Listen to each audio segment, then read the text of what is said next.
Weather Service in Milwaukee-Sullivan has issued a severe thunderstorm warning for southern Dodge County and southeastern Wisconsin until 7:30 p.m.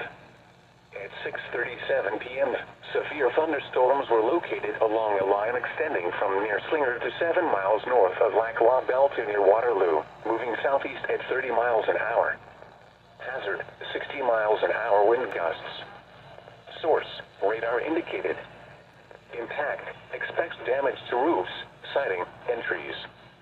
Locations impacted include Watertown, Hartford, Horicon, Juneau, Hustisford, Iron Ridge, Ashburn, Rubicon, Lebanon, Woodland, Reevesville, Neosho, Richwood, Clyman, Lowell, Danville, and Leipzig. For your protection, move to an interior room on the lowest floor of a building.